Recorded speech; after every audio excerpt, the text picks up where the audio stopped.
Bonjour, c'est Sébastien Marcotte qui est au microphone.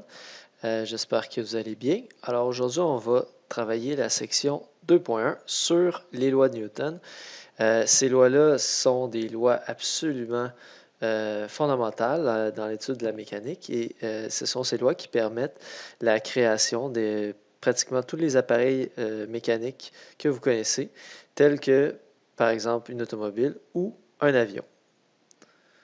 Donc, dans ce chapitre-là, on parle des forces, on parle des causes du mouvement. Si vous avez remarqué, jusqu'à maintenant, en cinématique, on ne faisait que faire une description du mouvement, mais on s'intéressait pas, par exemple, à, ok, un boulet de canon sort, mais à une certaine vitesse, puis, ok, il va atteindre un certain endroit après un certain temps. Ça, c'est la cinématique. Mais maintenant, qu'est-ce qui fait que le boulet de canon a cette vitesse-là à la sortie du canon? Euh, comment on peut savoir la force qui va être exercée sur le boulet de canon pour lui donner une accélération? Donc la dynamique, c'est l'étude des causes du mouvement, si on veut. Donc c'est vers là qu'on s'en va. Première section, on va parler des lois du mouvement de Newton.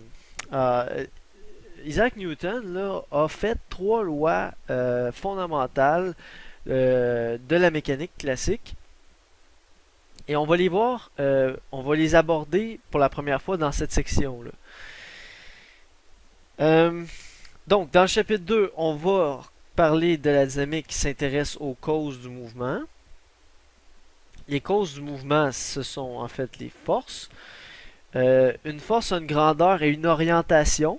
Donc, c'est un vecteur. Donc, on se rappelle, un vecteur, ça veut simplement dire une grandeur orientée.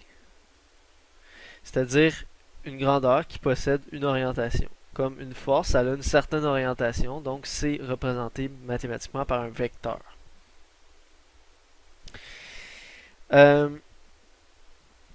La masse d'un objet. Okay, ça, c'est un concept central aussi en dynamique, c'est la masse.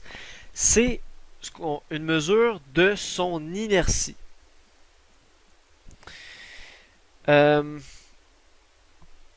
L'inertie, en fait, c'est la difficulté à mettre un objet en mouvement. Okay? Donc, plus un objet est massif, plus il va avoir la difficulté à le mettre en mouvement. Et à l'inverse aussi, c'est la difficulté à arrêter un objet qui est déjà en mouvement. Autrement dit, plus un objet est massif, plus il est dur de modifier sa vitesse.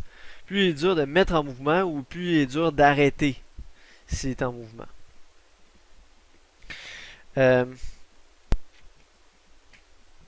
La masse, une façon simple de le voir,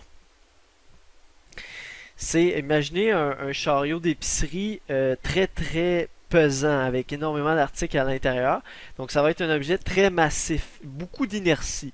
Ce qui veut dire que vous allez avoir de la difficulté à le mettre en mouvement. Donc si vous le poussez, vous allez sentir qu'il y a une résistance. Et c'est cette résistance-là qu'on appelle l'inertie. Et à l'inverse, s'il est en mouvement, ben, vous allez sentir que pour l'arrêter, il va falloir exercer une force significative aussi. Donc encore une fois, il a une inertie, elle a un élan qui est assez important et pour vaincre ça, il faut vaincre l'inertie. Donc l'inertie, c'est le fait qu'un objet, c'est mesuré par la masse de l'objet, c'est la difficulté de le mettre en mouvement ou la difficulté d'arrêter son mouvement. C'est différent du poids, on y reviendra. La première loi de Newton. Commençons avec le commencement. Première loi. Si aucune force résultante n'agit sur un corps, celui-ci n'aura aucune accélération. Donc, s'il bouge déjà, il continuera de se déplacer à vitesse constante. Et s'il est immobile, il restera immobile, au repos. Donc, ça, c'est quand même assez intuitif. Imaginez que vous avez un panier d'épicerie devant vous et il est là, il est immobile. Ben, il n'y a aucune force résultante qui s'agit sur lui. Donc, le poids s'annule avec la force la force qui exerce le plancher pour le retenir. Les deux forces s'annulent, donc la force résultante sur le panier d'épicerie est nulle. donc il n'y a pas d'accélération. Vu qu'il est immobile, il va demeurer immobile. Par contre, si votre panier d'épicerie, si vous lui donnez une petite poussée, à ce moment-là, bon, vous lui donnez une petite force résultante. Mais à partir du moment que vous donnez juste une petite poussée, puis après ça, vous le lâchez, ben le panier d'épicerie va continuer. Il va continuer parce qu'il a un élan, jusqu'à temps qu'il y ait quelque chose qui l'arrête. Comprenez? Donc c'est ça l'inertie. Donc c'est ça que dit la première loi de Newton. C'est que une fois que vous lâchez votre panier, vous lui donnez une petite poussée puis vous le lâchez, ben il va continuer et même s'il n'y a aucune force résultante qui agit sur lui. Okay? Juste à cause de son élan, à cause de l'inertie qu'il a. La deuxième loi de Newton est extrêmement importante. Elle dit si une force résultante non nulle agit sur un corps, donc là c'est comme ça vient compléter la première. Parce que la première, elle fait juste dire qu'est-ce qui se passe si on a une force résultante nulle. Aucune force résultante.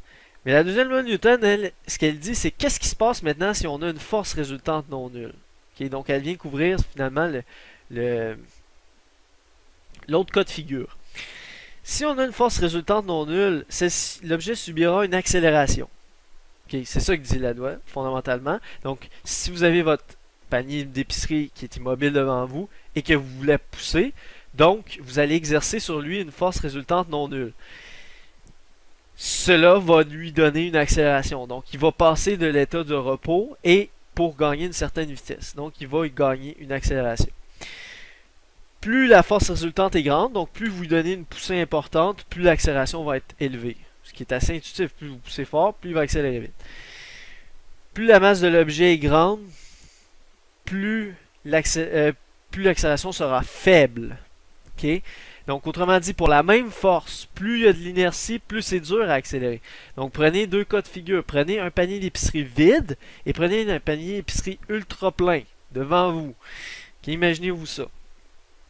Imaginez que vous poussez avec la même force, mettons avec juste un doigt, là, mettons juste votre index, vous poussez sur celui qui est vide, puis vous poussez sur celui qui est très lourd. Est-ce que les deux vont avoir la même accélération? Évidemment non. Celui qui est léger, celui qui a une faible masse, celui qui est vide, va accélérer beaucoup plus que celui qui est lourd. C'est ça que dit la deuxième loi de Newton fondamentalement. C'est assez intuitif. Mais elle va plus loin que ça. Elle va définir mathématiquement qu'est-ce qu'une force. Donc, ce qu'elle dit, la deuxième loi de Newton, elle dit que la somme des forces qui est exercée sur un objet va être égale à la masse de l'objet fois l'accélération qu'il va subir. Ceci est la représentation, la forme vectorielle de la deuxième loi de Newton, qui est très élégante, mais peu utile directement. C'est-à-dire qu'on n'utilise jamais directement cette équation-là dans les solutions.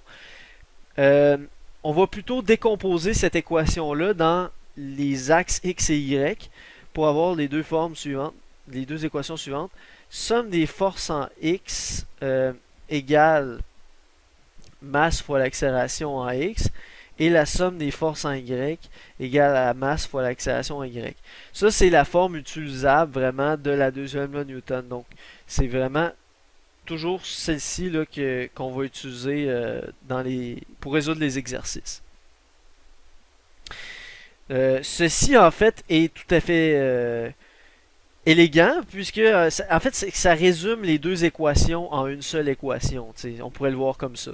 Mais on n'utilise pas directement celle-là. J'insiste quand même parce que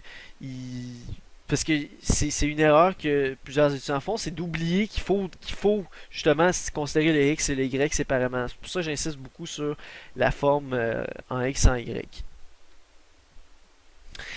Donc, deuxième loi de Newton, elle dit plus la masse qu'on a à déplacer est grande, donc en l'occurrence ici la masse de l'éléphant, plus il faut fournir une grande force pour obtenir une certaine accélération. C'est assez intuitif. Donc ici, il faut que la personne fournisse une assez grande force pour réussir à avoir une accélération satisfaisante, à cause qu'il y a une grande masse.